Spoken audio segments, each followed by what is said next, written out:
अभी तक आपने सुना। रूहान ने उसे देखते हुए कहा, क्यों मेरे पास आने से कुछ होता है जो आप हमेशा दूर जाने की बात करती हैं, या फिर मेरे पास आने से आप पिघलने लगती हैं। आपके दिल पर आपका काबू नहीं रहता है। ये कहते हुए उसने उसके चेहरे को पकड़ के अपनी तरफ कर लिया। रूहानी खामोश खड़ी थी। रूहान उसे देखे जा रहा था। अब आगे रूहान के इस सवाल पर कि क्यों उसके पास आने से हर बार वो अपने कदम पीछे खींच लेती है, क्या वो उसके पास आने से पिघल जाती है, उसके इन सवालों पर रूहानी खामोश खड़ी थी। रूहान उसके चेहरे को पकड़े हुए बोला, क्या हुआ? जवाब खोज रही हैं कि आप क्या बोलेंगी अपने ठाकुर साहब से? वैसे एक बात बताओ, मैं जब से हूँ तब से कभी मैंने आपको इस तरह रात छत पर नहीं देखा, तो आज कैसे? कहीं ये मेरी वजह से तो नहीं? कहीं आपका दिल मेरी तरह बेचैन तो नहीं है? कहीं आप भी मुझसे? वो इतना ही बोल पाया था कि तभी उसकी बात को बीच में काटते हुए रूहानी बोली, नहीं, आप जो सोच रहे हैं ऐसा कुछ भी नहीं है। मैं आपके बारे में ना सोचती हूँ और ना सोचना चाहती हूँ। मेरे दिल में क्या दिमाग में भी आपके लिए कुछ नहीं है। आप जब जब पूछेंगे आपको जवाब यही मिलेगा। और अब हमें छोड़ें, हमें जाना है। रूहान उसकी बात सुनकर गुस्से में बोला, अब आप मेरे बारे में सोचेंगी? मैं आपको इतना मजबूर कर दूंगा कि आपके दिल में ही नहीं दिमाग में भी सिर्फ मैं हूँगा। ये बोल रूहान ने खुद से दूर किया और वहाँ से चला गया। रूहानी भी अपने कमरे में चली गई। सुबह का वक्त महल। रूहानी और रूपा पूजा घर में बैठे बातें किए जा रही थी और साथ में फूलों की माला बनाई जा रही थी। साक्षी जी जब वहाँ आई तब देखा तो वो दोनों ही थी वहाँ, बस बाकी कोई नहीं था।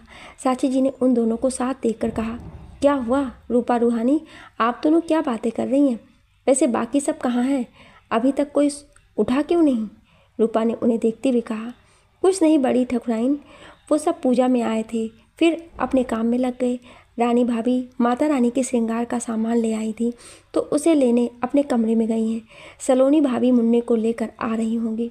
वो बता ही रही थी कि तभी अंदर आते हुए समीर ने कहा, नमस्ते बड़ी ठकुराइन, कैसे हैं आप? साची जी ने उसकी आवाज़ सुनकर पीछे मुड़ के देखा तो समीर अंदर आ गया था। उसे देखते हुए वो बोली, अरे समीर आप आओ बेटा, आज सुबह कैसे आना हुआ? समीर कुछ कह पाता उससे पहले ही मनोहर जी सुमित्रा जी के साथ आते हुए बोले, अरे साक्षी जी, समीर रूहानी से कुछ बात करना चाहता था तो मैंने ही कहा कि दोनों कहीं घूम आए, तो इसलिए समीर रूहानी के साथ राजस्थान देखने जा रहा है। साक्षी जी ने उन्हें देखते हुए कहा, ये तो जा रहे हैं वो तो ठीक है, पर आप और बहन जी कहाँ जा रहे हैं? इस पर मनोहर जी ने कहा, रूहानी की शादी नज़दीक आ रही है तो सोच रहे हैं जाकर रूहानी के लिए कुछ सामान ले लें, और वैसे ही रूहानी की माँ के गहने उसकी शादी के लिए ले आएँ, तो हम दोनों आज ही घर जा रहे हैं, 2 दिन में वापस आ जाएंगे। चलिए ठीक है, पर महापूजा तक आ जाना। साक्षी जी ये बोल रूपा की तरफ देखते हुए बोली, रूपा जा नाश्ता लगाने को बोल। रूपा उसकी बात सुनकर चली गई। तभी सलोनी बच्चे को लेकर आई। साक्षी जी बच्चे को अपनी गोद में लेकर वहीं हॉल में रखे सोफे पर बैठ गई। मनोहर जी सलोनी से मिले, उसे सब बताया और सुमित्रा जी के साथ निकल गए। सलोनी उनके जाने के बाद समीर के पास आई जो रूहानी को देख रहा था, और रूहानी थी कि उसका ध्यान सिर्फ माला बनाने में ही था। सलोनी ने उससे कहा, तो आ गए आप अपनी रूहानी को लेने? समीर ने उसकी बात पर उसे देखते हुए कहा, अब क्या करें, इनके बिना दिल ही नहीं लगता है। उसकी इस बात पर सलोनी मुस्कुरा दी। तभी रूहान भी आ गया। रूहान की नज़र समीर पर गई तो कल रात जो उसने रूहानी के साथ किया था वो सब उसे याद आ गया, पर उसने कुछ बोला नहीं उसे। समीर ने उसे देखते हुए कहा, मिस्टर ठाकुर कैसे हैं आप? कल रात तो आपसे बात ही नहीं हुई, डांस के बाद तो आप दिखे ही नहीं। रूहान ने उससे कहा, बस कुछ काम था तो मैं चला गया था, आप बताएं, आप आज सुबह यहाँ? रूहानी अपना काम ख़त्म कर चुकी थी। समीर उसकी तरफ देखते हुए बोला, हाँ वो रूहानी जी को लेने आया था। रूहान ने उसे देखते हुए कहा, गुड, अच्छा आप बात करो भाभी से, मैं आता हूँ। ये बोल वो वहाँ से डाइनिंग टेबल की तरफ चल दिया। रूहानी रंगोली बनाने के लिए रंगों की थाल लेकर जा रही थी। रानी भी अपने कमरे से भारी सी थाल लिए लेकर आ रही थी। रूहान ने ये देखा तो उसने आगे बढ़ के रानी के हाथ से थाल लेते हुए कहा, भाभी ये क्या है? किसी नौकर से बोल दिया होता, ऐसे अकेले इतना भारी थाली उठाने की क्या जरूरत थी। वो ये बोल के मुड़ा ही था कि अचानक से सामने से आ रही रूहानी से टकरा गया, जिससे रूहान के हाथ में ली हुई थाली रूहानी के हाथ से लगकर ऊपर को उछल गई और वो रूहान से टकरा के फर्श पर बहुत जोर की गिर गई। ये देख सब रूहानी की तरफ भागे। रानी भी ये देखकर हैरान हो गई। आवाज़ सुन सब बाहर निकल आए। केसर, बड़े ठाकुर, साची जी, सुनंदा सब आकर देखे तो रूहानी के सर पर माता की चुनरी थी और उसके आसपास सिंदूर और माता के श्रृंगार का सामान बिखरा हुआ था। रूहानी नीचे ज़मीन पर गिरी हुई थी। रूहान ने आगे बढ़ के जल्दी से रूहानी के चेहरे से चुनरी को हटाया तो चुनरी पर गिरा हुआ सारा सिंदूर उसके हाथों पर लग गया। उसने चुनरी को साइड में रखा और रूहानी को उठा के देखा तो उसके सर पर हल्की चोट थी। उसने उसके सर को देखने के लिए जैसे हाथ उसके माथे से सर तक फेरा, उसके हाथ में लगा सिंदूर रूहानी की मांग में भर गया। सब जब रूहानी के पास आए तो देखा रूहानी के सर पर चोट थी और रूहानी की आंखें आधी खुली और आधी बंद थी। शायद चोट की वजह से उसका सर घूम गया था। सलोनी उसके पास आकर जमीन पर बैठते हुए बोली, लाडो ठीक हो ना आप? रूहानी ने अपने सर पर हाथ रख उससे कहा, हाँ दीदी हम ठीक हैं। ये बोल वो उठने लगी तो उसके पैर में बहुत तेज़ दर्द हुआ। और वो कराते हुए वापस रूहान की बाहों में गिर गई। रूहान ने उसे संभालते हुए फर्श पर बैठा दिया। रानी और साची जी उसके पास आकर बोली, शायद इसके पैर में मोच आ गई है। रूहान आप इसे उठा के कमरे में ले चलें और ठाकुर साहब आप किसी से कहकर डॉक्टर को बुला दें। उनके कहने पर ठाकुर साहब ने पास में खड़ी रूपा को डॉक्टर को फ़ोन करने को कहा। रूहान रूहानी को उठा के उसके कमरे में ले गया। उसके पीछे सब रूहानी के कमरे में चले आए। रूहान ने उसे बिस्तर पर लिटा दिया। जब उसने उसके चेहरे को आराम से तकिए पर रखा तब रूहान के हाथ का सिंदूर रूहानी के गले पर उसके चेहरे पर लग गया था। समीर वहाँ खड़ा ये सब देख रहा था। उसे बिल्कुल अच्छा नहीं लग रहा था रूहान का रूहानी के ऐसे करीब आना। वो खामोश था। सलोनी की नज़र जब रूहानी की मांग पर लगे सिंदूर पर रूहान के हाथ गया तो वो हैरान हो गई। उसे अब घबराहट होने लगी थी पर उसने खुद को संभाल लिया। वो सब रूहानी के पास खड़े उसे देख रहे थे। रूहान वहीं उसके पास खड़ा था। रूहानी के पैर का दर्द को देखते हुए रूहान ने उसके पैरों के पास गया और एक छोटा कुशन उसके पैरों के नीचे लगा दिया। कुछ देर में डॉक्टर साहब आए तो बड़े ठाकुर ने उनसे कहा, डॉक्टर साहब देखें कहीं ज़्यादा तो चोट नहीं आई है। डॉक्टर अंदर आए और रूहानी के पास रखी चेयर पर बैठ गए। उसे चेक करने लगे। उन्होंने सर की चोट को साफ कर दवा लगाकर उसे बैंडेज कर दिया। रूहानी का हाथ चेक करते हुए डॉक्टर ने उससे पूछा, बेटा आपको हाथ में दर्द तो नहीं है ना? इस पर रूहानी ने बस सिर हिला के नाम कह दिया। फिर डॉक्टर ने उसके पैर को चेक किया और देखते हुए बोले, डोंट वरी बड़े ठाकुर साहब, सिर्फ मोच है जो 2 दिन में ठीक हो जाएगी, पर चलना फिरना आज ना करें और कल हल्का फुल्का, ज़्यादा ना हो नहीं तो प्रॉब्लम हो जाएगा। बाकी मालिश करते रहे। डॉक्टर साहब सब बता के मालिश के लिए ट्यूब लिख कर दे गए। बड़े ठाकुर ने रूहानी को देखते हुए कहा, सुनना आप सुन लिया ना आपने कि क्या बोले हैं डॉक्टर साहब, तो अब आराम करो और कहीं नहीं जाना है। ये बोल वो उन्होंने प्यार से उसके सर पर हाथ फेरा और चले गए। साची जी भी उसे हिदायत देकर चली गई।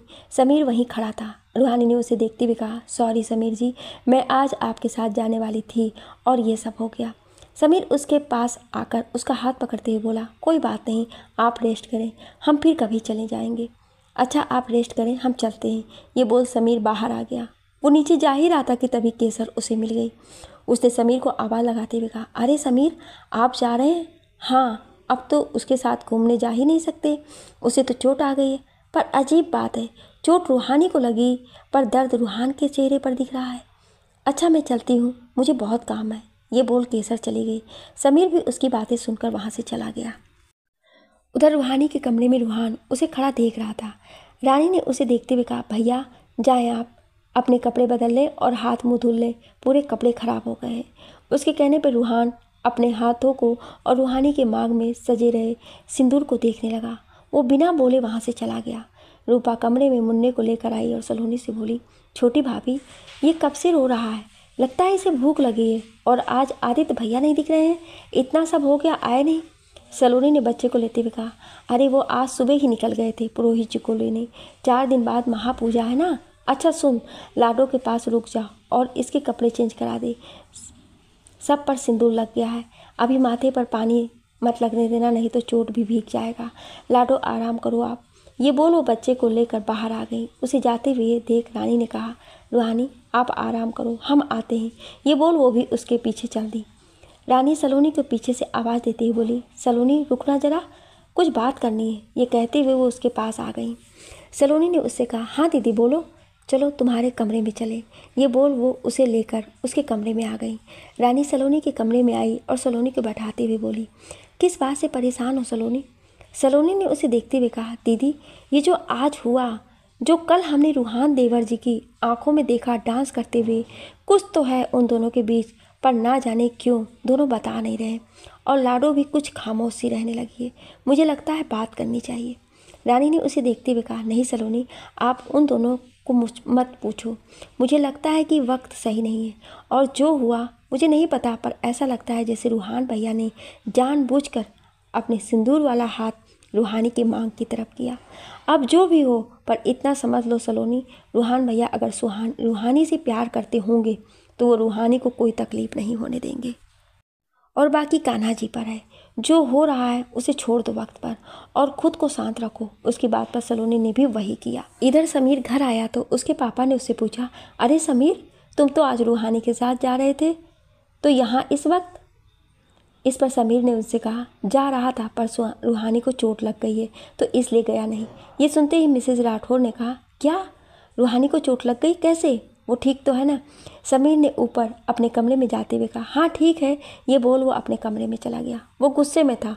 वो अपने कमरे में गया और दरवाज़ा बंद कर उसने गुस्से में टाई निकाल फेंकते हुए कहा, तुम एक नाजायज़ थी, इस बात को मैं नज़रअंदाज कर गया रूहानी, लेकिन अगर तुमने मेरे साथ कोई भी धोखेबाजी की तो मैं तुम्हारा हश्र बुरा कर दूंगा। मैं चाहे शादी के मंडप में क्यों ना हूँ, लेकिन मैं तुम्हें उसी वक्त छोड़ दूंगा। रात का वक्त रूहानी का कमरा। रूहानी अपने बिस्तर पर लेटी हुई थी। उसने कपड़े चेंज नहीं किए थे। हाँ, पर रूपा ने उसके चेहरे और गले से सारा सिंदूर साफ कर दिया था, पर बालों में मांग में अभी तक लाल रंग का निशान था। रूहानी के पैर में गरम पट्टी बंधी थी और सर पर भी पट्टी थी। रूपा वहीं उसके पास थी। सलोनी, साक्षी जी और रानी उससे मिल के कुछ देर पहले गए थे। आदित्य भी जब महल आया तो रूहानी के बारे में जान के उसके पास उससे मिलने गया था और मिल के वापस आ गया था। रूपा को रात में रूहानी के पास ही रुकने को कहा गया था। रूहानी अपने बिस्तर पर आंखें बंद किए लेटी हुई थी। उसका मन शांत नहीं था। रूपा ने उसे देखते हुए कहा, दीदी अगर उठ के चल सको तो जाकर कपड़े बदल लो। ये सिंदूर लगे कपड़ों में कैसे सो पाओगी? देखो तो सही, बिस्तर पूरा लाल हो गया। जाओ बदल लो, आपको भी अच्छा लगेगा। उसकी बात पर रूहानी ने करवट बदलते हुए कहा, रूपा सो जा, मेरे पैरों में दर्द है, मैं कहीं नहीं जा रही हूँ। वैसे भी रात काफ़ी हो गई है, सो जा। मेरे सर में भी दर्द हो रहा है, मुझे सोने दे बस। उसकी बात सुन रूपा खामोश हो गई। रूपा ने अलमारी से एक नया कंबल निकाला और जो कंबल रूहानी ने ओढ़ा था उसे हटा दिया। नया कंबल उसे उड़ा दिया। रूपा लेटने ही जा रही थी कि तभी दरवाजे पर दस्तक हुई। रूपा ने दरवाज़ा खोल के देखा तो रूहान खड़ा था। उसे देखकर लग रहा था कि वो गुस्से में है। रूहान ने भी शायद अपनी शर्ट सुबह से बदली नहीं थी, क्योंकि उसके शर्ट पर भी अभी भी जगह जगह सिंदूर लगा था। रूपा ने इसे देख हैरानी और घबराहट के साथ कहा, रूहान भैया इस वक्त आप यहाँ? कोई काम था क्या? जैसे रूपा ने रूहान का नाम लिया तो रूहानी झटके से उठ के बैठ गई। उसने रूहान को देखा तो वो रूपा को देख रहा था।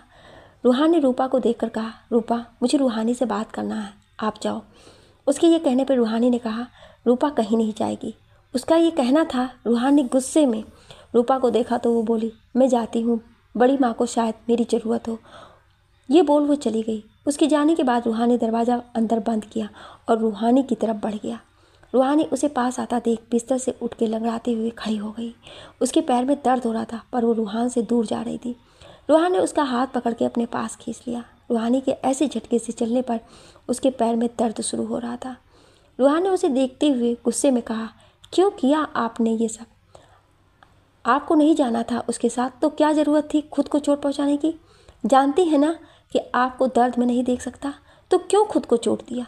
मुझे नहीं पता आप क्या बात कर रहे हैं। छोड़े मुझे ठाकुर साहब और जाएं यहाँ से। ये बोल रूहानी खुद को छुड़ाने लगी। रूहान ने उसे शीशे के सामने खड़े करते हुए कहा, अच्छा तो अभी आपको ये नहीं पता कि मैं क्या बात कर रहा हूँ, तो समझा देता हूँ। ये बोल रूहानी को और पास ले आया। रूहानी ने उसे धक्का दे दूर हटते हुए कहा, मैंने आपको मना किया है ना कि मेरे पास मत आया करो। आप क्यों आते हैं? मुझे नहीं पसंद आपका पास आना। या कुछ भी, जाएं आप। रूहान ने उसकी बात सुनकर उसे पकड़ शीशे के सामने खड़ा कर उसमें दिखाते हुए कहा, ये जो रंग आपके माथे पर, आपके कपड़ों पर और आपकी मांग में मेरे हाथों से लगा है, उसे सिंदूर कहते हैं, जानती है ना आप? तो अभी तक क्यों नहीं हटा दिया इन्हें?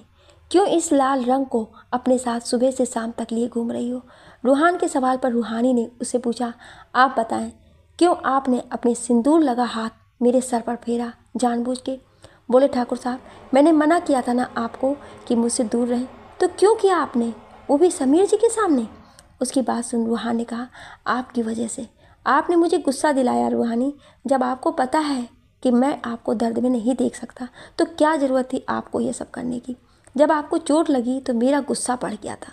समीर आपके सामने खड़ा था और आप उसे देख रही थी। मैं खुद के गुस्से को कंट्रोल नहीं कर पाया, इसलिए जो सही लगा कर दिया। और एक बात, ये लाल रंग नहीं है, सिंदूर है, इसे मैंने भरा है, इस मुताबिक आप मेरी पत्नी हुई। और रही बात मंगलसूत्र की, वो भी सबके सामने बहुत जल्दी पहनाऊंगा। ये सुन रूहानी गुस्से में कहा, मैं नहीं मानती इसे, नहीं मानती आपके लगाए इस धोखे के रंग को, नहीं मानती मैं आपको अपना पति। मत करे मेरे लिए सब कुछ इतना कॉम्प्लिकेटेड कि मैं खुद के साथ कुछ कर लूँ। मैं सब सहन कर सकती हूँ ठाकुर साहब, पर अपने मौसा जी की नज़रों में अपने लिए नफ़रत नहीं, वो मेरे लिए पिता से बढ़ के हैं। रूहान के उसके चेहरे को पकड़ के कहा, और आप मेरे लिए ज़िंदगी से बढ़ के हैं, मैं आपको खो के जी नहीं सकता। रूहानी ने उसकी बात को काटते हुए कहा, आपको जाना होगा, आप यहाँ से चले जाएं। बस मैं नहीं चाहती कि आप अब मेरे आसपास भी नजर आएं। मैं अब और बर्दाश्त नहीं कर सकती। बर्दाश्त आप कर रही हैं या मैं? रोज़ आपकी बेरुखी सहता हूँ, आपकी ना सुनता हूँ। आपके आंखों में जो होता है वो मैं होठों से सुन नहीं पाता। इंतज़ार में हूँ कि कब आप खुद ये बोलेंगे कि आप मुझसे प्यार करती हैं। रोज़ आपके पास आता हूँ और रोज़ आपसे ना सुन के जाता हूँ। रूहान ये कहते हुए उसके चेहरे को पकड़ के अपने नज़दीक ले आया। मैं किसी के सामने ऐसे नहीं आया रूहानी, जितना आपके सामने तड़प के आता हूँ। आप नहीं जानती, पर आज तक जिसने मुझे ना कहा मैंने उसे बर्बाद कर दिया, उसे उसकी औकात दिखा दी। पर आप पहली हैं जिसने मुझे हर बार मना किया, ठुकराया, धक्का मारा, पर हर बार मैं वापस आया। मैं खुद जैसे बर्बाद हो रहा हूँ, जैसे मेरे अंदर मेरा कुछ रहा ही नहीं है, सब आपका हो चुका है। अब बताओ कैसे जाऊँ दूर? बोलो, कैसे आपसे दूर जाऊँ? कैसे खुद को दूर रखूँ? कैसे वो करूँ जो आप चाहती हैं पर मेरा दिल और दिमाग नहीं? बोलो। ये कहते हुए आज रूहान इमोशनल हो गया था। रूहानी ने खुद को उससे दूर किया और उसकी तरफ पीट करके कहा, चले जाए यहाँ से। और ये बोल वो वहाँ से रखे कपड़ों से वो लाल रंग हटाने लगी जो उसकी मांग में लगा था। रूहान ने ये देखा तो रूहानी का चेहरा अपनी तरफ कर एक हाथ से पकड़कर उससे बोला, ये सिंदूर आपके मांग में जरूर है, पर लगाया मैंने है, इसे हटाने की हिम्मत मत करना, मेरा गुस्सा मेरे से बर्दाश्त से बाहर हो जाएगा। रूहानी उसकी आंखों में गुस्से को साफ देख पा रही थी। रूहानी ने उसकी आंखों में देखते हुए कहा, मेरे पैरों में दर्द हो रहा है। उसकी बात सुन रूहान ने उसे बाहों में उठा लिया और बिस्तर पर ले जाकर बैठा दिया। रूहान ने उसके पैरों से पट्टी हटा के देखना चाहा तो रूहानी ने पैर खींच लिए। रूहान ने उसके पैर को पकड़ते हुए कहा, मैं मालिश कर देता हूँ, तब चला जाऊँगा। ये बोल उसने उसके पैरों में पट्टी हटाई और वहाँ रखे ट्यूब को लेकर मालिश करने लगा। रूहानी उसे बहुत ध्यान से देख रही थी। रूहान ने मालिश की, हॉट वाटर बैग से सेक कर वापस से गर्म पट्टी उसके पैरों में लगा दी। उसने उसे कंबल उड़ाया और जाने लगा तो रूहानी ने उसका हाथ पकड़कर रोक लिया और उससे बोली, एक बात पूछूं आपसे? रूहानी ने बिना उसकी तरफ देखे कहा, पूछो। मेरे साथ ये जो नाजायज़ शब्द लगा है, क्या आपको बदनाम नहीं करेगा? क्या ये शब्द आपकी ज़िंदगी में दाग की तरह नहीं होगा? जो आप मुझसे प्यार कर बैठे, क्या आपको मेरे नाजायज़ होने से कोई फ़र्क नहीं पड़ता? रूहानी ने उसकी बात सुन उसे मुड़ के देखा। रूहानी ने चेहरा फेर लिया उससे। रूहान उसके सामने पास में आकर बैठ गया और उसके पास थोड़ा झुककर उसके चेहरे को एक हाथ से अपनी तरफ कर लिया। रूहानी की आंखें बंद थी। रूहान रूहानी के करीब आया और उसके होठों को चूम लिया। रूहानी इस बार उसके इस तरह पास आने से खुद को समेट ली। उसका एक हाथ रूहान के हाथों पर आ गया जिसे उसने कस के पकड़ लिया। रूहान ने खुद को उसके होठों से दूर किया और बोला, मेरा जवाब यही है, और कुछ पूछना है आपको? और एक बात, आप जब जब खुद को नाजायज़ बोलेंगी मैं आपका मुंह ऐसे ही बंद करूँगा। यह आप जान लें, आप आज से मेरी पत्नी हैं। रूहानी रूहान सिंह ठाकुर है और ये एक जायज़ रिश्ता है। मुझे बस इतना पता है कि मेरी मोहब्बत जायज़ है और जिससे मैं प्यार कर रहा हूँ वो भी। और कुछ जानना है अभी आपको? रूहानी आंखें बंद किए लेटी हुई थी। उसके आंखों के कोनों से आंसुओं की बूंदें छलक आईं। रूहान कुछ देर उसे ऐसे देखता रहा, फिर उसके आंसुओं को रुकता ना देख उसने रूहानी को अपनी बाहों में लिए हुए वहीं लेट गया। रूहानी ने उससे दूर होने की कोशिश की तो रूहान ने कहा, मैं अपनी पत्नी को बाहों में लेकर सोना चाहता हूँ, तो यहीं रहो। रूहानी आज उसने कुछ बोल ही नहीं पा रही थी, वो बस उसकी बाहों में सुकून पा रही थी। सुबह के 4 बजे रूहानी का कमरा। रूहान रूहानी को अपनी बाहों में लिए सो रहा था। वो दोनों बहुत गहरी नींद में थे। तभी किसी ने दरवाजे पर दस्तक दी। रूहान की नींद खुली तो उसने देखा 4 बज रहे थे। जब वापस दरवाजे पर दस्तक हुई तो रूहान ने धीरे से रूहानी का सर अपने सीने से तकिए पर रखा और फिर उसे कंबल उड़ा दिया।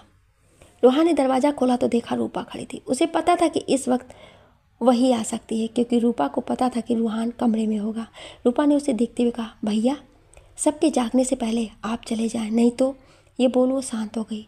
रूहान ने रूहानी की तरफ देखा और बाहर आ गया। उसके बाहर आते ही रूपा अंदर जाने लगी तो रूहान ने उससे कहा, मेरी पत्नी का ख्याल रखना और कोई बात हो तो मुझे बता देना। ये बोल वो चला गया।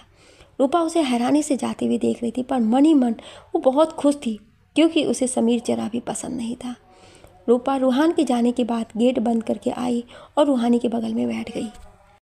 जब सुबह के 6 बजे रूहानी की नींद खुली, उसे रूहान का ख्याल आया तो उसने जल्दी से उठ के देखना चाहा तो झटके की वजह से उसके पैर में दर्द हो गया। मेरा पैर। रूहानी की आवाज़ सुन रूपा ने उठते हुए कहा, दीदी क्या हुआ?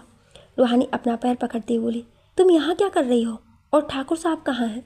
कब गए वो? रूपा ने इस बार उसे छेड़ते हुए कहा, आपके ठाकुर साहब सुबह 4 बजे चले गए और जाते हुए बोल गए हैं कि मेरी पत्नी का ख्याल रखना, कोई बात हो तो बता दूं मैं उन्हें। रूहानी ये सुनते ही उससे बोली, रूपा कभी ये बात दोबारा मत कहना। मेरी शादी मेरे मौसा जी ने जिसके साथ लिखा है उसी से होगी और आज के बाद ये बात दोबारा जुबान तक ना आए, समझी? ये बोल वो आराम से बिस्तर से उठने लगी।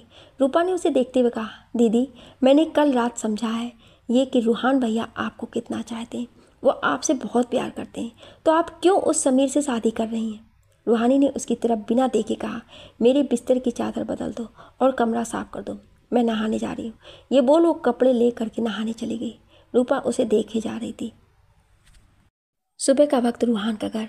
रूहान आज खुश था, उसके चेहरे पर स्माइल थी और वो अपनी टाई की नॉट बांधे जा रहा था। उसे रह रहकर रात की बातें याद आ रही थी। उसने खुद से कहा, कुछ तो हमें आपकी आंखों से पता चल गया है कि आप हमें चाहती हैं। कुछ आपकी हरकतें बता रही हैं, जैसे कल आपका समीर के साथ ना जाना और खुद को चोट पहुंचा लेना। बस अब आपके मुंह से सुनना है हमें, जो बहुत जल्द आप खुद हमसे बोलेंगी। वो टाई की नॉट बांध ही रहा था कि तभी उसकी नज़र सामने रखे छोटे से बॉक्स पर गई। उसने उस बॉक्स को देखते हुए कहा, हाँ ये देना तो हम आपको भूल गए, चले अभी दे आते हैं। ये बोल उसने जल्दी से कोट पहना और बॉक्स को पॉकेट में डाल लिया। उसने अपना फ़ोन लिया और जल्दी से बाहर निकल गया। इधर रूहानी के कमरे में रूपा ने उसके बिस्तर को साफ कर दिया था और साथ ही कमरे को भी ठीक कर दिया था। उसने वॉशरूम में नहा रही रूहानी को ज़ोर से आवाज़ देते हुए कहा, दीदी मैं नीचे जा रही हूँ, कुछ देर में आ जाऊँगी और आते वक्त आपका नाश्ता भी ले आऊँगी। ये बोल वो चली गई। उसके जाने के बाद रूहानी लहंगा और ब्लाउज में भीगे बालों के साथ बाहर आई। उसने देखा रूपा जा चुकी थी। वो किसी तरह चल के धीरे धीरे अपने बिस्तर तक आई। उसने टॉवेल में कैद अपने बालों को आज़ाद किया और उन्हें झटकते हुए बोली, ये रूपा किसी की सुनती नहीं है, बस खुद ही कहेगी और चली जाएगी। इससे बोलना था कि तेल गरम करके ले आए मालिश के लिए, पर नहीं। ये कहते वो अपने बालों को झटक रही थी। तभी उसे दरवाज़ा खुलने की आवाज़ आई तो उसने बिना पीछे मुड़े देखकर बोला, आ गई तू? ज़रा रुक गई होती तो क्या हो जाता। अब जा वापस और तेल गरम करके ले आ मालिश के लिए। खबरदार, तूने ये कहा कि मैं नहीं जा रही हूँ, इसमें तेरी ही गलती है। तू ही बिना सुने चली गई। अब जा जल्दी ले आ, पर पहले ये डोरी बांध दे। उसने जैसे बोला तभी उसके पीठ को किसी गर्म हाथ ने छुआ तो उसने पलट के देखकर कहा, ठाकुर साहब आप यहाँ इस वक्त? वो ये बोलते हुए पीछे होने लगी तो उसके पैर वापस से दुख गया। रूहान ने उसे देखते हुए कहा, वैसे आप गीले बालों में काफ़ी अच्छी लगती हैं। उसकी इस बात पर उसे याद आया कि उसने दुपट्टा नहीं लिया था। उसने जल्दी से बिस्तर से अपना दुपट्टा उठाया और उसे ओढ़ते हुए बोली, आप क्यों आए हैं? रूहान ने उसे कंधे से पकड़ के मोड़ते हुए कहा, आपको कुछ देना था तो सोचा कि दे दूं, और वैसे आपको देख भी लूँगा। ये कहते हुए उसने डोरी को बांध दी। रूहानी उसकी तरफ मुड़ते हुए बोली, ठाकुर साहब आप जाएं, मुझे कुछ नहीं चाहिए, अभी कोई आ जाएगा, आप जाएं प्लीज़। रूहान ने उसके पास आकर उसके होठों पर अपनी एक उंगली रखते हुए कहा, आप बोलती बहुत हैं और उससे ज़्यादा डरती हैं, पर मुझे डर नहीं है। ये बोल उसने अपने पॉकेट से वो बॉक्स निकाला और उसमें सेम वैसी ही रिंग थी जैसे समीर ने रूहानी को पहनाई थी।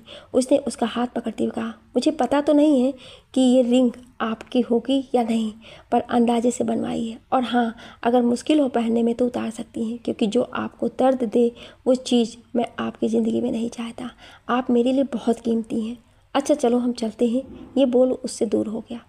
रूहानी खोई हुई सी उसे देखे जा रही थी। रूहान कुछ कदम चल के गया और फिर पीछे मुड़ के उसे देखकर बोला, कुछ कमी है, रुके। ये बोल के उसने अपने पॉकेट से एक डिब्बी निकाली और उसे खोल के उसी मांग भर डिब्बी वहीं रखते हुए बोला, इसे अब मत भूला, बाय, रात में मिलता हूँ अपनी पत्नी से। ये बोल वो चला गया। रूहानी अभी भी खोई हुई से उसे जाता हुआ देख रही थी। उसके जाने के बाद रूहानी जैसे होश में आई। उसने जल्दी से जाकर दरवाज़ा बंद किया और शीशे के सामने जाकर खुद के मांग में लगे सिंदूर को देखने लगी। उसने पहले उसे साफ करने को सोचा, पर मन में जाने क्या ख्याल आया कि उसने अपने बालों को ठीक कर उससे सिंदूर को छिपा दिया और खुद से बोली, ठाकुर साहब मुझे लगता है कि अब आपको बताना होगा कि आप मेरे लिए कुछ नहीं है, ये सिंदूर कुछ नहीं है, और अब ये सिंदूर समीर जी के सिंदूर से हटेगा। बहुत खुद को कमज़ोर दिखा लिया मैंने, पर अब नहीं। रानी आदित्य सलोनी जब उसके कमरे में आए तो रूहानी रेडी होकर बिस्तर पर बैठी थी। सलोनी ने उसके गीले बाल देखकर उससे कहा, लाडो आपने बाल धुल लिए? अरे अभी तो आपके माथे की चोट भी ठीक नहीं हुई थी और आपने बाल धुल लिए, दिखाओ चोट कैसी है। ये कहते हुए वो उसके पास बैठ गई। रूहानी ने उसे देखते हुए कहा, दीदी सब ठीक है, आप क्यों परेशान होती रहती हैं? इस पर आदित्य ने कहा, अरे रहने दो रूहानी, आपकी दीदी जब तक दिन में 4-5 बार आपके लिए फिक्रमंद ना हो जाए तब तक इनका खाना हजम ही नहीं होता है। उसकी बात सुन रूहानी और रानी दोनों ही हंसती। ये देख सलोनी ने कहा, हाँ हंस लो, पर मुझे मेरी लाडो की फिक्र है। और आप मुझे क्या बोल रहे हैं? खुद भी देख लो, रात भर बोल बोल कर कान पका दिए हैं। अरे रूहानी को देख लो, क्या पता उसे कुछ ज़रूरत हो, तब तो मैंने कुछ नहीं कहा। उसकी इस बात पर आदित्य ने कहा, हम तो लाडो की कभी कभी फिक्र करते हैं, पर आप तो पूरे 365 दिन करती हैं। ऐसा लगता है जैसे दिन कम हो गए हैं, नहीं तो और करती। उसके ये कहने पर सलोनी उसे घूरने लगी। वहाँ खड़ी रानी ने कहा, अरे बस, अब आप दोनों शांत हो जाओ। अच्छा लाडो, पैर कैसा है आपका? रात में ज़्यादा दर्द तो नहीं हुआ? उसके पूछने पर रूहानी ने उससे कहा, नहीं रानी दीदी। सलोनी ने रूहानी के माथे का चोट देखा और उस पर पट्टी कर दी। सलोनी ने उसे देखते हुए कहा, 2 दिन यहीं रहें और आराम करें, जब पैर ठीक हो जाए तो इधर उधर करना, मैं नाश्ता भिजवा देती हूँ, उसे कर लें। हमें आज बहुत काम होगा तो कोई लापरवाही नहीं है। और हाँ लाडो, कल कपड़े वाले भैया आ रहे हैं, ये शादी के लिए जोड़े और कपड़े सब देख लो, क्योंकि अब वक्त भी कितने हैं, 2 दिन बाद महापूजा और उसके 2 दिन बाद आपकी शादी है। ऐसा लग रहा है जैसे वक्त जल्दी बीत रहे हैं। अच्छा आप आराम करें, हम चलते हैं। ये बोल वो आदित्य के साथ चली गई। रूहानी को शादी और महापूजा की बात सुन घबराहट होने लगी। वो भूल गई थी कि उसकी शादी जल्दी ही होने वाली थी और इधर उसे केसर के बारे में पता करना था। इधर रूहानी परेशान थी, उधर केसर अपनी चाल पर चाल चली जा रही थी। रूहानी के दिल में छुपे एहसास को बाहर लाने की कोशिश कर रहा था। ऐसे ही 2 दिन बीत गए। रूहानी का पैर अब ठीक था, पर अभी वो ज़्यादा देर नीचे नहीं बैठ सकती थी या ज़्यादा देर खड़ी नहीं हो सकती थी। रूहान भी 2 दिन से काफ़ी व्यस्त था, पर इन सब के बीच वो रूहानी से मिलना नहीं भूलता था। रूपा रूहानी को समझा समझा के थक गई थी, पर रूहानी थी कि समझने को तैयार ही नहीं थी। और फिर वो दिन आया जब महापूजा थी। सभी लोग गांव के बड़े से मंदिर में इकट्ठे हुए थे। बहुत तेज तेज मंत्र उच्चारण किए जा रहे थे। बड़े ठाकुर, साक्षी जी सभी आहुति दे रहे थे। यहाँ सब थे, पर कोई नहीं था तो वो था सिर्फ रूहान। रूहानी रूपा के साथ बैठी थी। पुरोहित जी महापूजा करा रहे थे। गांव के सभी लोग वहाँ मौजूद थे। कुछ घंटे बाद जब पूजा खत्म हुई तो ठाकुर साहब और साक्षी जी ने आरती की। उसके बाद सबको दान कर वो लोग महल वापस आ गए। साक्षी जी का हवन कुंड के सामने ज़्यादा देर बैठने से तबीयत थोड़ी ख़राब थी। रूपा साक्षी जी को लेकर उनके कमरे में चली गई। रूहानी भी अपने कमरे में आ गई। उसके दिमाग में बहुत कुछ चल रहा था। वो बैठी सोच ही रही थी कि तभी मनोहर जी एक बॉक्स लेकर के अंदर आए। रूहानी उन्हें देखकर बोली, मौसा जी ये क्या है? मनोहर जी ने बॉक्स उसके पास रख दिया और अपने साथ लाया एक पैकेट उसे देते हुए बोली, ये सब आपकी माँ का प्यार है जो उन्होंने मरते वक्त मुझे दिया था कि आपकी शादी के वक्त ये सब मैं आपको दूँ। रूहानी उनकी तरफ देखे जा रही थी। मनोहर जी ने पैकेट खोल के उसे दिखाया और बोला, जानती हो रूहानी, ये आपकी माँ की शादी का जोड़ा है जिसे उन्होंने बहुत प्यार से बनवाया था, पर शायद किस्मत ने मंजूर ही नहीं किया कि वो इसे पहने। रूहानी ने उस जोड़े को हाथ लगा के देखा तो वो चांदी के तारों से बना बहुत ही महंगा लहंगा था। उसकी कारीगरी बहुत उम्दा किस्म की थी। मनोहर ने साथ लाया बॉक्स खोल उसे उसके सामने करते हुए कहा, यह आपके माँ के गहने हैं, ये उनकी पाजेब और उनकी तस्वीर जो आप वहाँ छोड़ के आई थी, लीजिए और इन्हें संभाल के अपने पास रखें। रूहानी वो सब देखकर रोने लगी थी। मनोहर जी ने उसके सर को सहलाते हुए कहा, अरे लाडो शांत हो जाओ, देखो अगर आप ऐसी रोएंगी तो हम नाराज हो जाएंगे।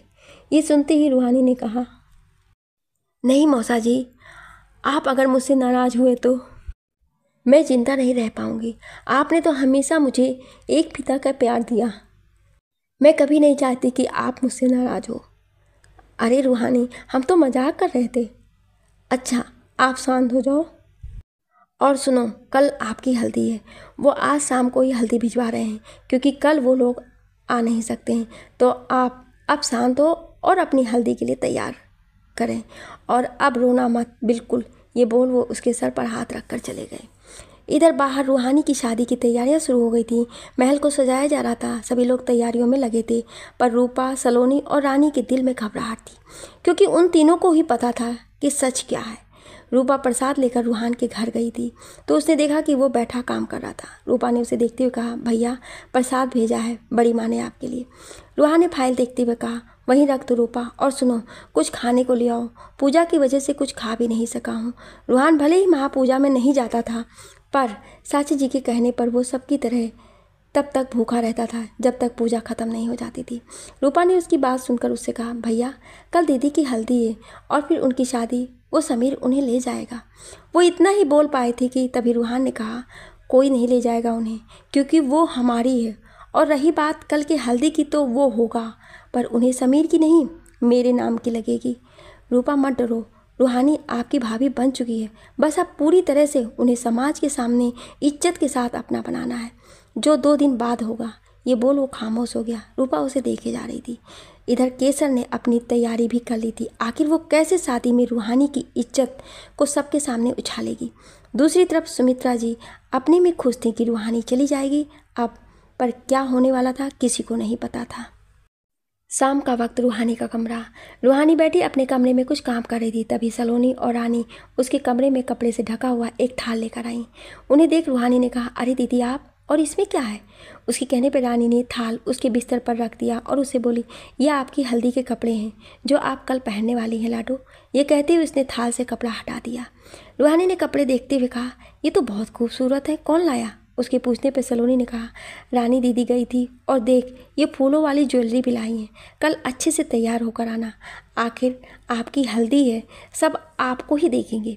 रूहानी ने सारी चीज़ों को देखते हुए कहा, थैंक यू दीदी, और सब बहुत अच्छा है। रानी ने उसके गाल को छूते हुए कहा, आप खुश हैं ना? कोई बात तो नहीं है जो आपको कहनी हो? रानी के बोलने पर रूहानी एकदम से घबरा गई। उसने ज्वेलरी को देखते हुए कहा, नहीं दीदी ऐसी कोई बात नहीं, और ये सब देखकर तो मुझे बहुत खुशी हो रही है। ये कहते हुए उसके चेहरे पर हल्की उदासी थी, पर वो छुपा रही थी। सलोनी ने उसे देखते हुए कहा, लाडो तो कुछ छिपा रहे तो नहीं रही है ना? रूहानी ने इस बार खुद को मजबूत कर उन दोनों की तरफ देखते हुए कहा, दीदी क्या छुपाऊंगी मैं आपसे, और ऐसी कौन सी बात होगी जो मैं आपसे छुपा सकती हूँ? आप बेकार में सोच रही हैं। चलिए अब आप जाकर काम करें, मुझे भी काम करने दें। उसके कहने पर वो दोनों चले गए। रूहानी ने गेट बंद किया और आकर उन सब चीज़ों को देखने लगी जो अभी कुछ देर पहले सलोनी और रानी उसे देकर गई थी। उसने उन पर हाथ फेरते हुए कहा, क्यों कान्हा जी, आप सब कुछ इतना मुश्किल क्यों कर रहे हैं? आप जानते हैं ना, मैं बचपन से ही मुश्किलों का सामना करते आई हूँ। तो अब बस करें, शांति से सब होने दें। ये सब और ज़्यादा मुश्किल ना बनाए मेरे लिए, मैं अब सह नहीं पा रही हूँ। जैसे जैसे शादी का वक्त नज़दीक आ रहा है मेरा दिल बेचैन हो रहा है। मैं घबरा रही हूँ, ना जाने किस चीज़ से डर रही हूँ। प्लीज़ कान्हा जी सब ठीक कर दो। मेरी ज़िंदगी, मेरी किस्मत में जो है उसे दे दो।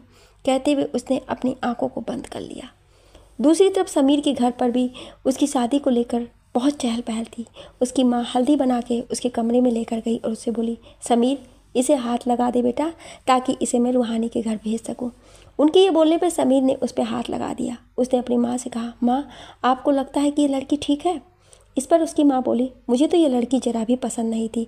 जिसके बाप का नाम नहीं है वो लड़की ना जाने कैसी होगी, पर तेरी हाँ के आगे मैं कुछ नहीं बोल पाई। पर सच बोलूँ तो ऐसी लड़कियों का कोई ईमान नहीं होता है। बाकी तू देख।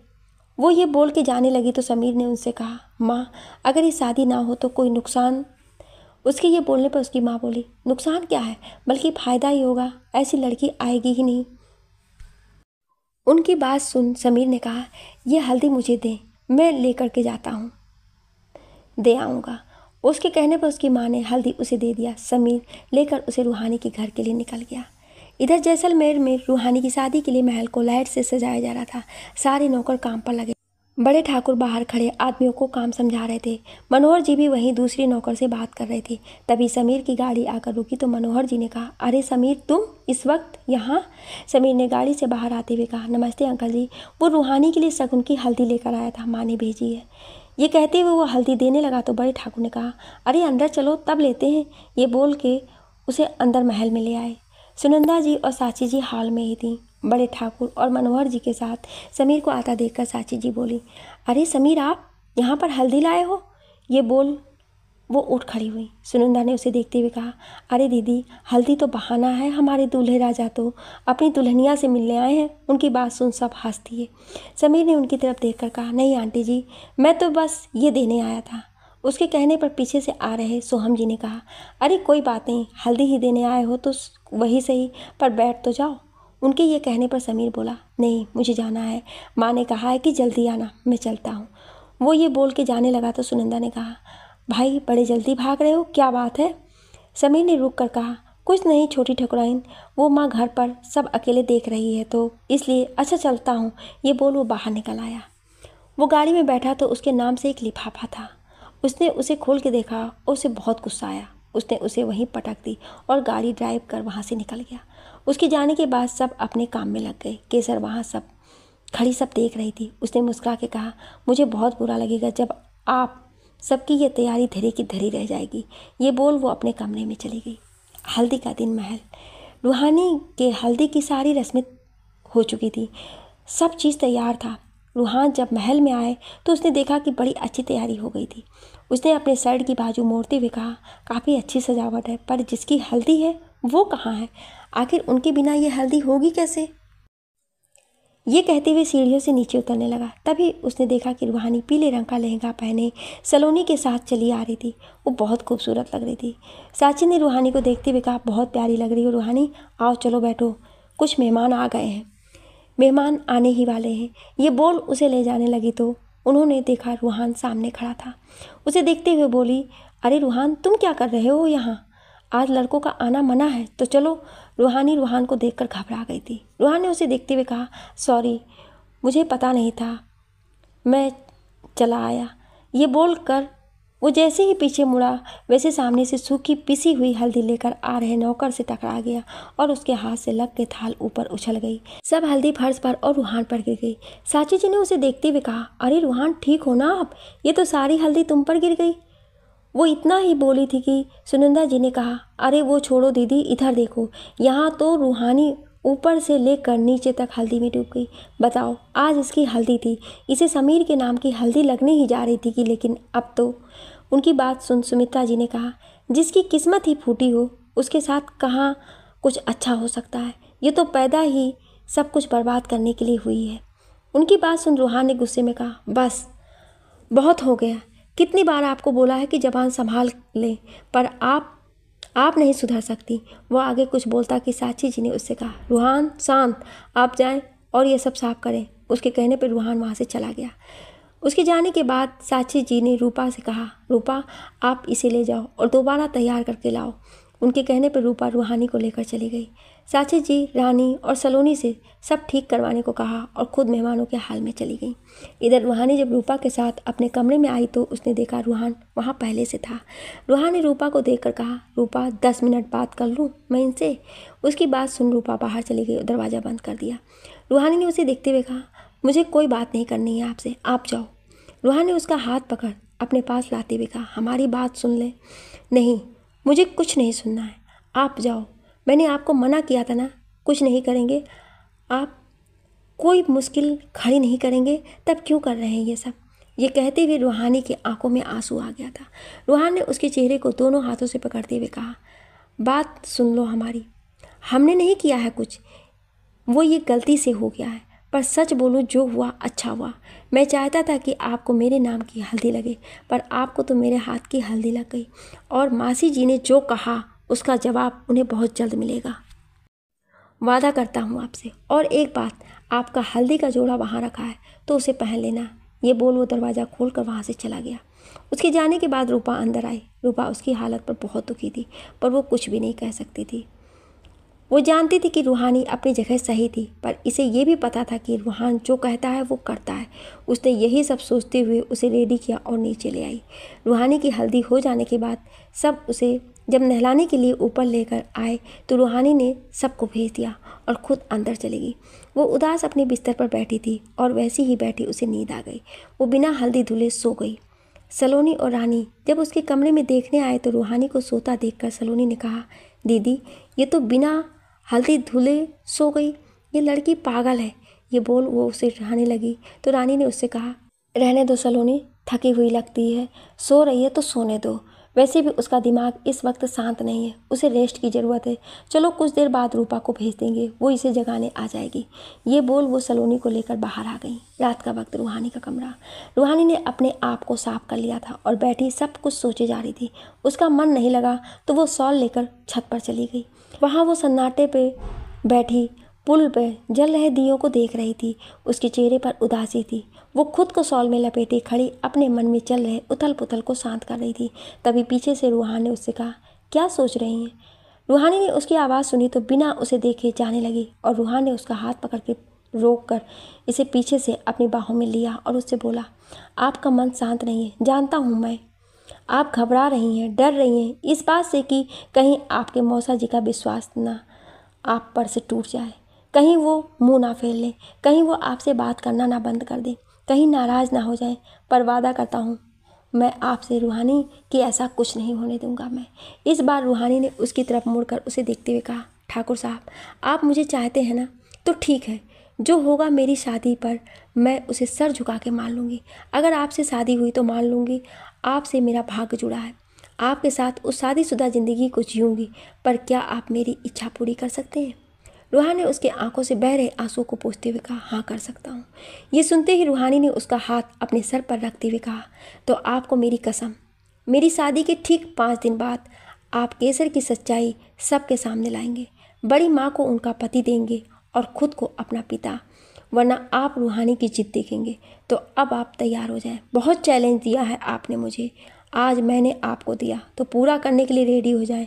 ये बोल वो जाने लगी। रूहानी रूहान से ये बोल के जा चुकी थी कि वो केसर का सच सबके सामने लाए और बड़े ठाकुर साची जी को साथ करें। रूहान उसके जाने के बाद वैसे ही खड़ा काफ़ी देर तक सोचता रहा और फिर अपने घर पर चला आया। वहाँ आकर उसने नील को कॉल किया। नील ने फ़ोन उठाया तो रूहान ने उससे कहा, नील कुछ पता करना है तो सारी डिटेल्स मुझे 4 दिन में चाहिए, और देखो कहीं पर भी लापरवाही ना हो, मुझे इस बारे में प्रूफ के साथ सब कुछ चाहिए। नील ने उधर से कहा, डोंट वरी सर, काम हो जाएगा, आप एक बार बता दें किसके बारे में है। रूहान ने उसके कहने पर सब कुछ बता दिया। नील ने उसे काम को हो जाने का बोल के फ़ोन रख दिया। रूहान ने फ़ोन बेड पर रखते हुए कहा, आपने हमसे कुछ मांगा है तो अब मना नहीं करेंगे। आपके खातिर हम 15 साल पहले क्या हुआ था ये जान के रहूँगा। ये बोल वो अपने बिस्तर पर लेट गया। इधर रूहानी अपने कमरे में आई और बिस्तर पर शॉल रखते हुए बोली, शायद इसी बहाने आप सच सबके सामने लाएं ठाकुर साहब, और सच आना बहुत ज़रूरी है। ये बोल वो भी लेट गई, पर उसे नींद नहीं आ रही थी। उसके मन में घबराहट थी, वो आने वाले पलों से घबरा रही थी। उसे समझ नहीं आ रहा था कि आखिर क्या वो सही कर रही है। उसे कुछ समझ नहीं आ रहा था। उसने अपनी आंखें बंद की और खुद को समेट लिया। सुबह का वक्त महल। रूहानी बैठी कुछ सोची जा रही थी, तभी उसका फ़ोन बजा। उसने देखा कि उसके सर का कॉल था। उसने जल्दी से कॉल रिसीव करते हुए कहा, गुड मॉर्निंग सर। उधर से उसके सर ने बोला, रूहानी, आपका थीसिस एक कॉलेज के डीन को पसंद आया है और वो चाह रहे थे कि तुम इंटर्न के तौर पर काम करोगी उनके कॉलेज में। ये सुन उसने खुश होते हुए कहा, जी सर, क्यों नहीं, पर अभी तो मेरी शादी है और मैं राजस्थान छोड़ नहीं सकती। इस पर उसके सर ने कहा, अरे डोंट वरी रूहानी, उनका जयपुर में ही कॉलेज है। अगर तुम्हें अभी डॉक्यूमेंट सबमिट करना है, कुछ दिन लगेगा, फिर आपको ज्वाइनिंग लेटर आएगा, तब आप ज्वाइन कर लेना। तो आप जल्दी से मुझे डॉक्यूमेंट का PDF मेल कर दो। रूहानी ने खुश होते हुए उनसे कहा, जी मैं अभी कर देती हूँ। ये बोल उसने फ़ोन रख दिया। रूहानी खुश होते हुए अपने सारे डॉक्यूमेंट देखने लगी। तभी उसे मेहंदी के लिए तैयार करने सलोनी रूपा अंदर आई। रूहानी को ऐसे कुछ खोजता हुआ देखकर सलोनी ने कहा, क्या खोज रही हो लाडो? उसने खोजते हुए कहा, अपनी डॉक्यूमेंट्स की फ़ाइल। ये कहते हुए उसने बुक्स के नीचे दबी अपनी फ़ाइल को निकाला और उसे खोल के देखने लगी। सलोनी ने उससे पूछा, पर इस वक्त इन सब की क्या ज़रूरत पड़ गई? इस पर रूहानी ने उसे सब कुछ बताया। सब जानकर रूपा और सलोनी खुश हो गए। रूहानी ने सबको देखते हुए कहा, बस सारे डॉक्यूमेंट की PDF बना के भेज दूँ, उसके बाद सर देख लेंगे। ये कहते हुए उसने वो अपने डॉक्यूमेंट निकाल कर बेड पर रखने लगी। कुछ देर में उसने खुद से PDF बना के भेज दिया था। सलोनी ने उसे देखते हुए कहा, चलो अब अपनी मेहंदी के लिए भी रेडी हो जाओ। ये कहते हुए उसने रूहानी के लिए मेहंदी के कपड़े निकाल दिए और रूहानी को देते हुए बोली, जाओ चेंज करके आ जाओ। रूहानी कपड़े लेकर गई और चेंज कर जल्दी से बाहर आई। उसे दोनों ने रेडी किया और नीचे लेकर चले आए। नीचे बहुत सारे लोग बैठे थे। रूहानी को देखकर साची जी ने कहा, बहुत प्यारी लग रही हो, चलो आओ बैठो। ये बोल उसने उसे सबके बीच बैठा दिया। रानी मेहंदी वाली से बोल, अच्छे से सुंदर से लगाना मेहंदी और हमारे जमाई राजा का नाम अच्छे से लिखना। उसकी बात सुनकर वहाँ बैठे सब हंसने लगे। मेहंदी वाली रूहानी को मेहंदी लगा रही थी और सारी औरतें भी हाथों में मेहंदी लगा रही थीं। रूहानी के दिल में घबराहट ने जैसे फिर से जगह कर ली थी। जैसे जैसे मेहंदी की ठंडक उसके हाथों पर उसे महसूस होती, वैसे वैसे रूहान के छूने का उसे एहसास हो रहा था। उसे समझ नहीं आ रहा था कि आखिर क्यों उसे रूहान का ख्याल आ रहा है। उसने चारों तरफ नज़रें घुमा के देखा तो सब खुशी से मेहंदी लगवा रहे थे। केसर भी वहीं बैठी थी। उसकी नज़र रूहानी पर थी। मेहंदी वाले ने 2 घंटे में पैरों में हाथों में मेहंदी लगा दी थी। मेहंदी वाली ने रूहानी से कहा, मैम आप देख लें, हो गया है। उसके बोलने पर जब उसने अपने हाथ देखे तो मेहंदी बहुत अच्छी लगी थी, पर वो मेहंदी देखते हुए हैरान हो गई। उसके हाथों पर रूहान का नाम लिखा था। उसने मेहंदी वाले से कहा, यह आपने क्या लिखा है? ये नाम आपने क्यों लिखा? उसके बोलने पर उसने कहा, मुझे जो नाम बोला गया था मैंने वही लिखा है, इसे हटाएं आप, मेरे पति का नाम ये नहीं है। ये बोलते हुए उसने उसे हटाने की कोशिश की और मेहंदी से लिखा नाम चढ़ चुका था। सलोनी ने रूहानी से कहा, रूहानी दिखाओ अपनी मेहंदी, देखें कैसी लगी है। उसके कहने पर रूपा उसका हाथ देखने लगी। उसने रूहान का नाम देख लिया पर वो खामोश रही। सलोनी ने बस दूसरे हाथ को देखा ही था। उसकी नज़र सीधे वाले हाथ पर जाती कि तब तक आदित्य खाने की थाली लिए सारे मर्दों के साथ खड़ा था। उसने सबकी तरफ देखते हुए कहा, अब आप सबके हाथों पर तो मेहंदी लगी है, तो हमने सोचा क्यों ना आज हम सब आपको खाना खिला दें। ये बोल आदित्य सलोनी के पास आ गया। मनोहर जी रूहानी के पास आ रहे थे तो रूहानी ने उन्हें इशारे से मना कर दिया और सुमित्रा जी के पास जाने को कह दिया। वो भी उसके कहने पर चले गए। बड़े ठाकुर साक्षी जी के पास जा रहे थे तो केसर ने उन्हें अपने पास बैठा लिया। साक्षी जी सब समझ रही थी पर बस शांत थी। सोम भी सबके कहने पर रानी को खाना खिलाने लगा था। सब खा रहे थे बस रूहानी और साक्षी जी को छोड़ के। साक्षी जी उठ के जाने लगी तो रूहान ने उनका हाथ पकड़कर रोकते हुए कहा, माँ खाना तो खाते जाओ, चलो बैठो। साक्षी जी ने मुड़ के देखा तो रूहान खाने की थाली लिए खड़ा था। साक्षी जी उसके कहने पर मुस्कुरा के बैठ गई। रूहानी को ये देखकर अच्छा लगा। रूहान ने रूपा को देखकर कहा, रूपा इस बड़पोली को भी इधर ले आओ, इसे भी खिला देता हूँ, नहीं तो पता चला भूख से बेहोश हो गई। उसके कहने पर रूहानी ने उससे कहा, मैं बाद में खा लूँगी, आप बड़ी माँ को खिला दें। उसके ऐसा कहने पर बड़ी माँ बोली, क्यों बाद में, अभी खाओगी, चलो उठो आओ। साक्षी जी के कहने पर रूहानी आई और रूहान के सामने बैठ गई। रूहान मुस्कुरा के दोनों को खाना खिलाने लगा। साक्षी जी थोड़ा सा खा के उठने लगी तो रूहान ने कहा, अरे माँ कहाँ? साक्षी जी ने कहा, बस मेरा हो गया, आप रूहानी को खिला दें, मैं चली। ये बोल के वो रूपा के साथ चली गई। उनके जाने के बाद रूहानी ने अपने सर को नीचे कर लिया। रूहानी ने उसे खाना खिलाते हुए पूछा, आप गुस्सा हैं हमसे रूहानी? इस पर रूहानी ने धीरे से कहा, आपने किया है ये सब? ये कहते हुए उसने अपना हाथ उसके सामने कर दिया। रूहानी ने अपना नाम देखकर उसे खाना खिलाते हुए कहा, अच्छा लग रहा है आपकी हथेली पर मेरा नाम। इस बार रूहानी ने उसे गुस्से में देखकर कहा, आपने बोला था कि नाम लिखे? हाँ, क्योंकि किसी और का नाम मैं बर्दाश्त नहीं करूँगा। ये बोल वो उसे पानी पिला के चला गया। रूहानी गुस्से में उसे जाते हुए देख रही थी। शाम का वक्त, रूहानी का कमरा। रूहानी बैठी अपने हाथों की हथेलियों को देख रही थी। उसके हाथों पर रूहान का नाम चमक रहा था। उसने एक गहरी सांस लेकर आंखों को बंद कर लिया। क्या सोच रही हो? आवाज़ सुन रूहानी ने आंखों को खोला तो उसका प्रतिबिंब उसके सामने खड़ा था। रूहानी ने उसे देखकर कहा, कौन हो तुम? उसके अक्स ने कहा, मैं तुम्हारे मन की आवाज़ हूँ रूहानी। तुम जिस कसमकस में हो मैं उसे समझ सकती हूँ। रूहानी ने उससे कहा, मुझे कुछ समझ नहीं आ रहा है कि मैं क्या करूँ। मुझे समीर से शादी करना अच्छा नहीं लग रहा है। मैं नहीं जानती ऐसा क्यों है, जबकि उसे मेरे मौसा जी ने ही चुना है, पर मेरा मन ना जाने क्यों घबरा रहा है। क्योंकि तुम्हारे मन में कोई और है जिसका साथ तुम्हें अच्छा लगता है, जिसके पास आने से तुम घबराती नहीं हो, बल्कि उसकी बाहों के घेरे में तुम्हें सुकून देते हैं। और वो और कोई नहीं, सिर्फ तुम्हारे ठाकुर साहब ही हैं, रूहान है। ये सुन रूहानी ने उससे कहा, नहीं ऐसा कुछ नहीं है, मैं उनसे प्यार नहीं करती हूँ। रूहानी के बोलने पर उस अक्स ने कहा, तुम कितना भी झुठला लो पर रूहान तुम्हारे दिल में बस गया है, सांसों में बस गया है। तुम उससे भाग रही हो बस, पर तुम भी चाहती हो कि वो ये शादी ना होने दे। नहीं, मैं ये नहीं चाहती, मैं बस मौसा जी की खुशी चाहती हूँ। मैं किसी से प्यार नहीं करती। ये कहते हुए उसने अपने चेहरे को अपने हाथों से ढक लिया। अगर प्यार नहीं करती हो तो क्यों उसकी फिक्र करती हो? क्यों उसके साथ तुम एक कमरे में रह लेती हो? क्यों उसकी बाहों में सुकून मिलता है? क्यों उस पर भरोसा है? क्यों उसके पास रहने की जिद को तुम मान जाती हो? सोचो रूहानी कि तुम्हारे रूहान लिए क्यों खड़ा हो जाता है, कितना प्यार करता है वो तुमसे। उस सारा ने जब तुम्हें हल्की सी चोट पहुंचाई थी तो उसे रूहान ने मौत का दर्शन करा दिया था।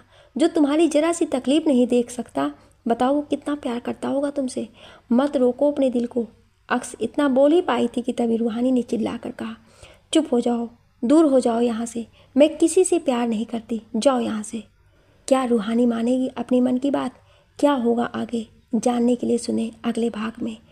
क्या आप अगला भाग सुनना चाहते हैं तो कमेंट में यस ज़रूर लिखिएगा। Thank you.